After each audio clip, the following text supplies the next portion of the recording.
યાલી મદદ સૌપ્રથમ આપણે ખુદા નૂર મૌલાના સાકરી માલુસૈની હાજરી ઇમામના પાક અને મુબારક નામ ઉપર દિનદારો ઇશ્ક અને મોહબ્બતથી સલવાત પડી. અલ્લાહુમ્મા સલ્લી અલા મુહમ્મદિન વ આલ મુહમ્મદ. દિનદારો, એક વખત હજરત મૂસા નબીએ બારગાહે ઇલાહીના અંદર પોતાના બે હાથ ઊંચા કરીને દુઆ માંગી કે યા મારા બારી તાલા, અહીં મારા રબ્બુલ આલમીન, તું ઇન્સાનનું સર્જન કરે છે, કેમ કે તું જ તો છે આ સૃષ્ટિનો સિર્જનહાર. અને પછી તું આ મનુષ્યને ઈ બનાવીને એને ધરતીના ઉપર મોકલાવે છે, એના કુટુંબ પરિવારનો, એના ભાઈ બહેનનો, એની પત્ની, એના બાલ બચ્ચાનો, સગા સ્નેહીઓનો પ્રેમ જ્યારે એના ઉપર હાવી થઈ જાય છે, એના અંદર એ ઓતપ્રોત થઈ જાય છે, એનો દિલ જ્યારે આ સંસારના અંદર રમી જાય છે, ત્યારે અચાનક તું એને મોત આપી દે છે. હવે આ જે મરનાર છે એ તો ગયો, પણ એના કુટુંબ કબીલાને કેટલું દુઃખ, દર્દ, હતાશા અને નિરાશાનો સામનો કરવો પડે છે કે જેની આંખેથી દર્દના ઈ આંસુ સુકાતા જ નથી. તો ખુદાયા, તું મને ઈ કે તું આ મનુષ્યના સાથે, એની ભાવનાઓના સાથે આવી રમત શા માટે રમે છે? એના પછવાડેનો તારો હેતુ અને એનું કારણ શું છે? ઈ તું મને સમજાવ. મૂસા નબી અરજ કરે છે પોતાની દર્દીલી અવાજના અંદર પોતાના રબને, કેમ કે આ સવાલ મૂસા નબી કે મારો પ્રાણ પ્રશ્ન બની ગયો છે. મને આ સવાલના અંદરથી જાણે ઈ મારા મનના અંદરથી મને ખાઈ રહ્યો છે, મૂંઝવી રહ્યો છે. યા ખુદાયા, તું મને મારા સવાલનો જવાબ દે કે જેથી મારા આબળતા અંતરને સુકૂનનો એક શ્વાસ નસીબ થાય. અને દિનદારો, આજે આખો પ્રસંગ છે મૂસા નબીના જીવનનો.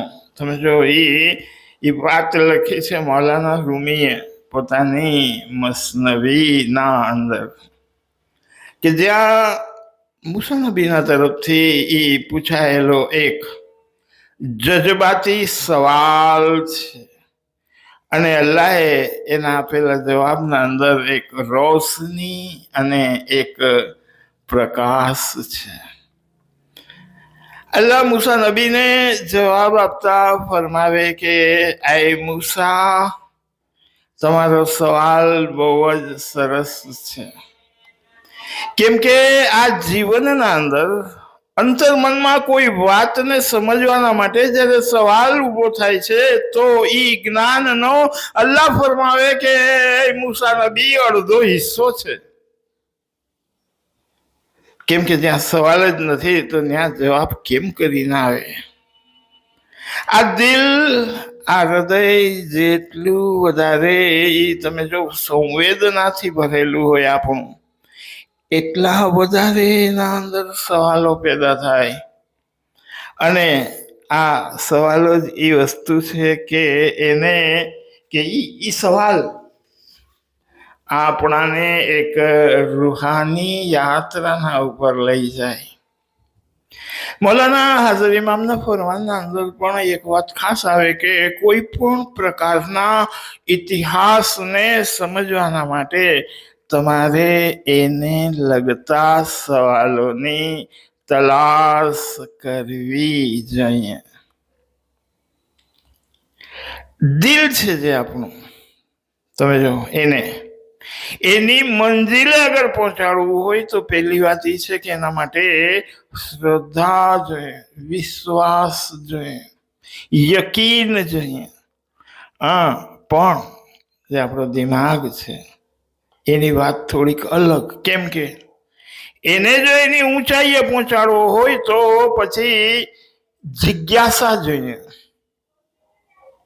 હાલાકી આપણે હકીકત એ કે આ બેયને એના અસલ મકાન સુધી ધારો એ પહોંચાડવાનું હોય. અને ત્યારે આપણે બહુ સાચી વાત કરીએ તો એટલી કે ખુદાએ સવાલોને પાછા તમે જો એ મગજના અંદર રાખી દીધા અને એના જે જવાબ છે એ દિલના અંદર છુપાવી દીધા. અને એટલે આ દિમાગ જ્યાં સુધી દિલનો સ્પર્શ ન કરે, આપણાને જીવનના રહસ્યના મર્મથી ઈ ભરેલા સવાલોના જવાબ કેમેય કરીને કોઈ પણ વાતે ઈ ના મળે. ઇશ્ક અકલને ભૂલાવી દે ને ત્યારે ઈ અકલને ઈ દિલનો સ્પર્શ થાય. કેમ કે એ વાત પીરે જ્ઞાનના પાઠમાં પણ લખી કે ઇબાદતના અંદર ઘટના ઈ બને કે ઇશ્ક અકલ ભૂલાયા મેરે સાહેબ. તો એમ આપણો પીર કહે, પણ આપણા અંદર જ્યાં સુધી આવી પરમ ઘટના ન બને, નથી બનતી, ત્યાં સુધી આપણે જે આ તત્વની આપણા અંદર આપણા દિલમાં જે પ્યાસ હોય છે એને આ રીતે ફિલોસોફીથી ભરેલા જે દાખલાઓ છે એ સાંભળીને એને એક હદ સુધી તમે જો એ બુજાવતા હોય.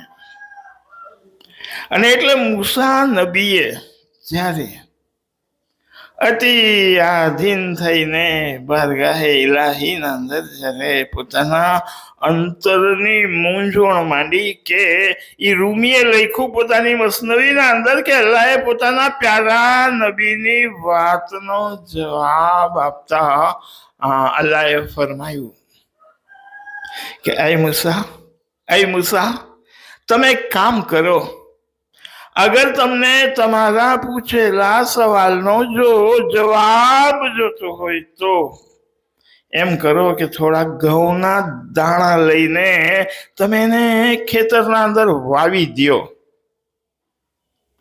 અને પછી જ્યારે 4 મહિના પૂરા થઈ જાય એટલે તમે મને ફરીથી આ જ સવાલ પૂછવાને આવજો, તો ત્યારે હું તમને એનો જવાબ આપીશ. એટલે મૂસા નબી તરત ઘઉંના દાણા લઈને હાલ્યા આમ ખેતર તરફ અને એને જમીનના અંદર એ વાવી દીધા. તો દિનદારો આજે મૂસા નબી છે, તમે જો એનો જે લકબ છે એ કલીમુલ્લાહનો. કલામ એટલે વાત કરવી. કેમ કે તૂરના પર્વત ઉપર જઈને એ અલ્લાહના સાથે કલામ કરતા હતા, એ વાતું કરતા હતા.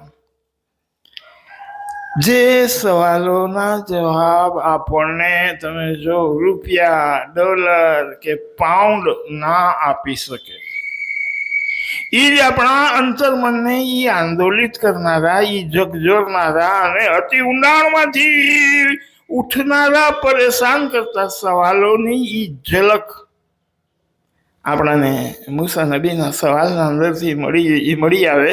પણ એ ત્યારે આપણને એમ જ લાગે કે આ તો મારો મારા પોતાના અંતરમાંથી ઉઠેલો સવાલ છે કે જે મારા પોતાના અંતર્મનને આકુળ વ્યાકુળ કરી રહ્યો છે.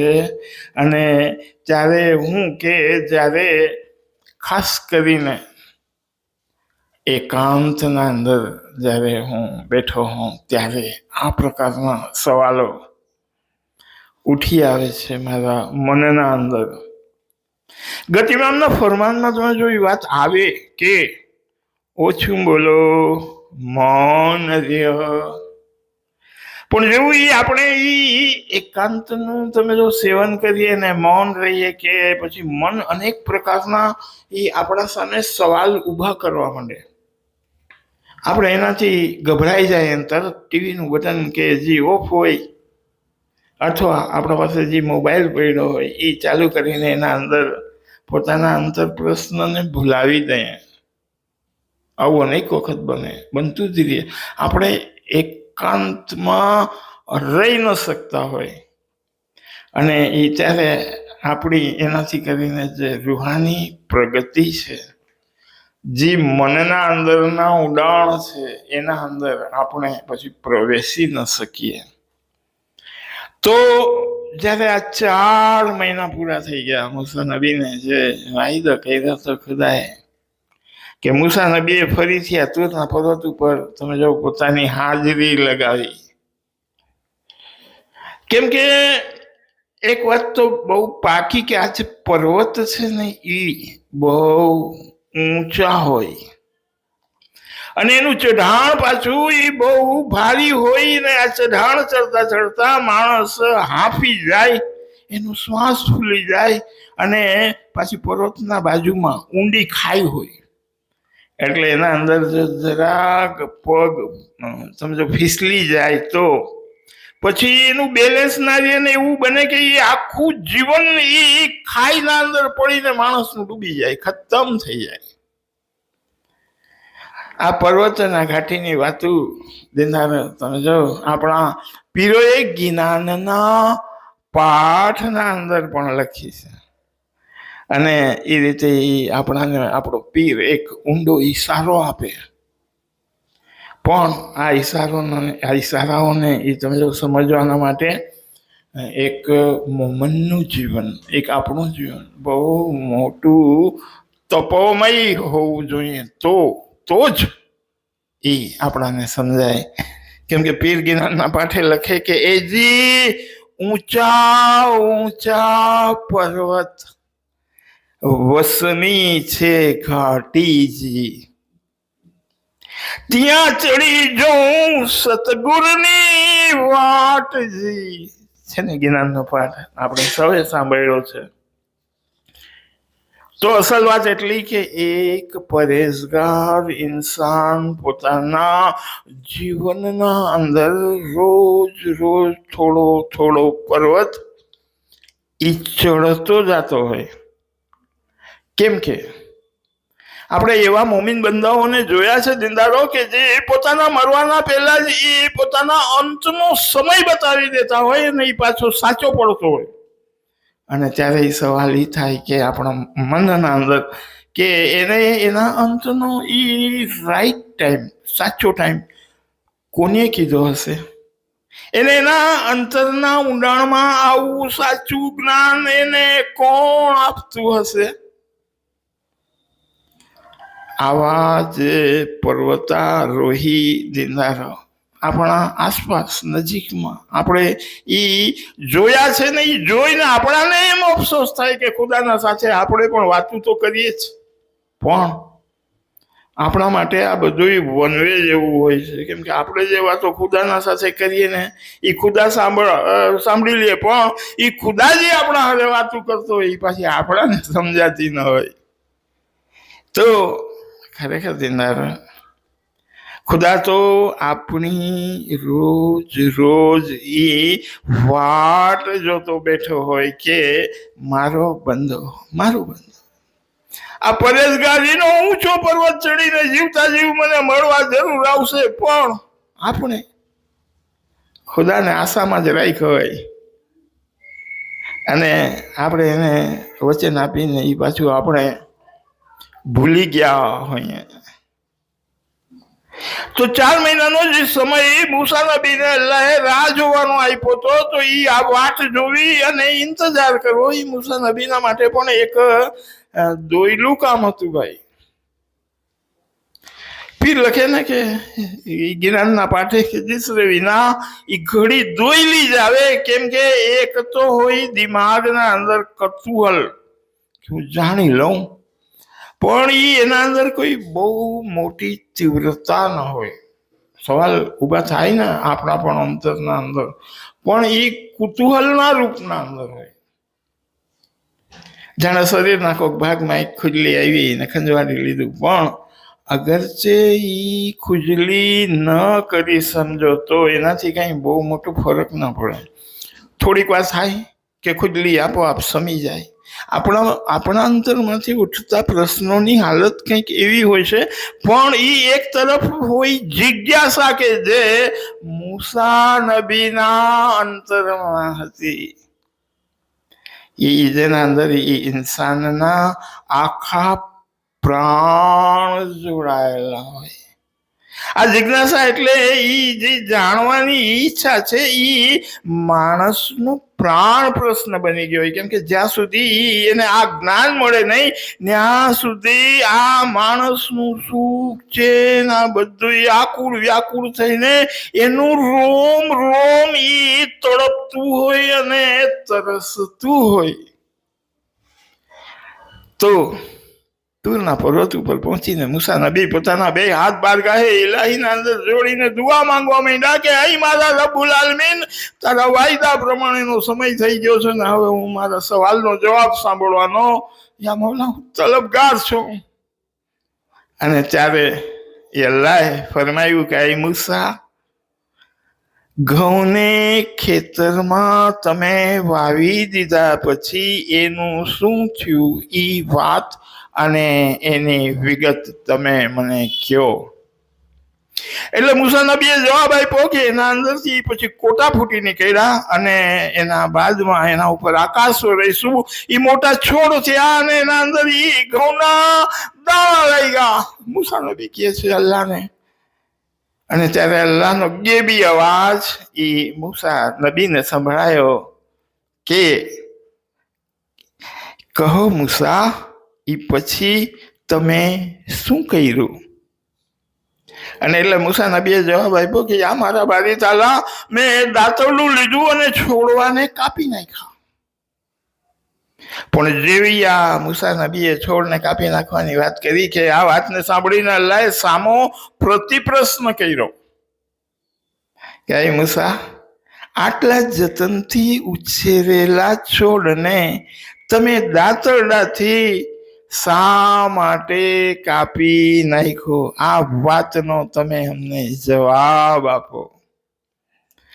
અલ્લાહ મૂસા નબીથી પોતાના સવાલનો જવાબ તમે જો તલબ કરે છે.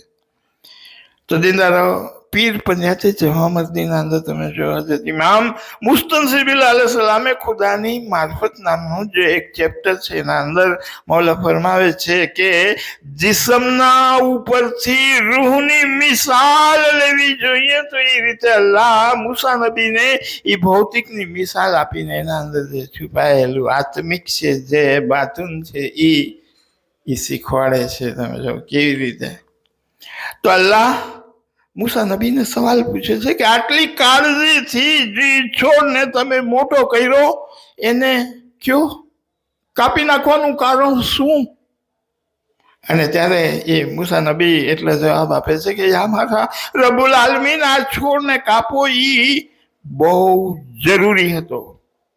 કેમ કે એના અંદર એક જ વસ્તુના અંદર બે વસ્તુ અરસ પરસ એ ભળેલી હતી. એ છોડના અંદર જનાવરના માટે ચારો હતો, એના સાથે મનુષ્યના માટે એ દાણા પણ હતા. અને એટલે એનું વર્ગીકરણ થવું મૂસા નબી કહે છે કે બહુ જરૂરી હતું. દાણાને અનાજની કોઠીમાં ને ચારાને એ જનાવર સુધી પહોંચાડવા માટે. મતલબ કે જે વસ્તુની જ્યાં યોગ્ય જગા હતી ત્યાં એને પહોંચાડવાના માટે મેં એ છોડવાને કાપી નાખ્યા. મૂસા નબીનો આ જવાબ સાંભળીને અલ્લાહે પોતાના વાલા નબીને ઈ સમજાવતા એમ ફરમાયું કે અય મૂસા, જેવી રીતે તમે દાણા અને ચારો એનું વર્ગીકરણ કરવા માટે જે રીતે એને તમે કાપો છો એમ હું પણ ઇન્સાનની કરણી પ્રમાણે એનું વર્ગીકરણ કરવાના માટે એને મોત આપું છું. કેમ કે દુનિયાના અંદર અમે પણ ઇન્સાનને આખરતની ખેતી કરવાના માટે મોકલેલો છે. તો જેની જેવી જ્યાં એ જગા બને છે ત્યાં હું એને મોકલવા માટે અલ્લાહ ફરમાવે છે કે અમે એને મોત આપીએ છીએ. દિલદાર તમે જો ગત ઇમામી ફરમાવતા હતા કે મોમન તો મસ્તાના સિંહ જેવો હોય છે, કેમ કે ઈ હંમેશા જાગતો હોય છે અને નેકીના જેટલા પણ કામ બની શકે એટલા કામોને ઈ અંજામ આપતો હોય છે. એમાં પછી ભલે થોડુંક હાંફી જવાય, થાકી જવાય, ચાહે એમાં કાયા કેરા કાળજા આપવા પડે અને ભલે પછી એના અંદર પિંડીનો માંસ દેવો પડે, પણ ઈ આ પર્વતોની ઊંચાઈએ ચડવું કાંઈ બંધ નથી કરતો. કેમ કે એવા મોમનને માટે ગત ઇમામના એ શબ્દ યાદ આવે છે ને ફરમાનના કે એવો મોમન આગળ અને આગળ વધતો જાય છે. આવો દિનદાર પોતે મૌલાના નજદીક થતો જાય અને મૌલાને એ પોતાના એ નજદીક બનાવતો જાય. અંતમાં આપણે કલામે મૌલાનો એક પાઠ લઈને આપણી વાઈઝને પૂરી કરીએ. તો કેમ કે મૂસા નબીના ઘણા જીવન પ્રસંગો છે અને એ એક પછી એક આપણે લેતા જશું. એના અંદર આપણા માટે પામવાને ઘણું બધું છે કે જે આપણો રૂહાની વિકાસ છે, જે રૂહાની તરક્કી છે, એના અંદર આપણું માર્ગદર્શન કરતો હોય અને રસ્તાનો આપણો જ્યાં પહોંચવાની મંજિલ છે એ મંજિલના રસ્તાના દીવા આ મૂસા નબીએ પોતાની વાતોના અંદર લગાડેલા છે. એટલે શું, એક પછી એક ધીરે ધીરે પણ આપણે એ પહેલા કલામે મૌલાનો એક પાઠ કરીએ અને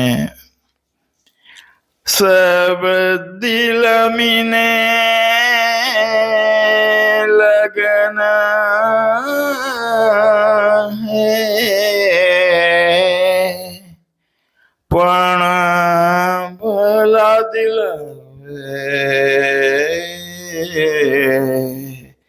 जिस दिल है लगना किरतार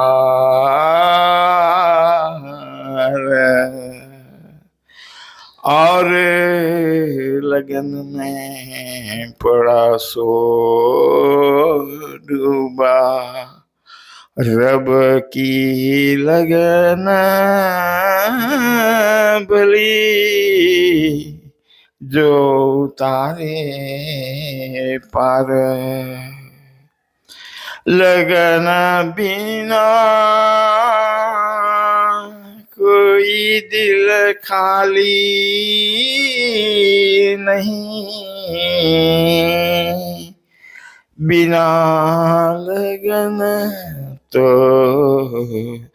दिल रहे उदास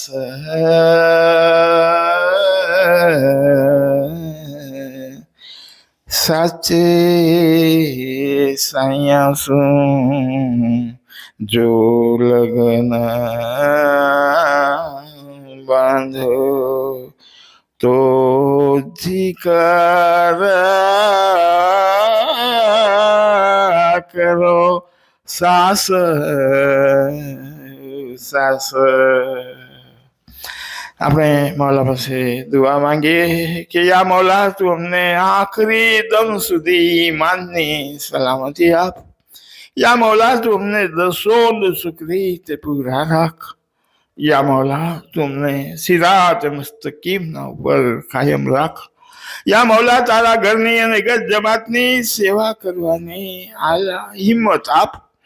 યા મૌલા અમારી અરજ વિનતી ગિરજારી તારા હજૂર પુર નૂરના અંદર કબૂલ કર.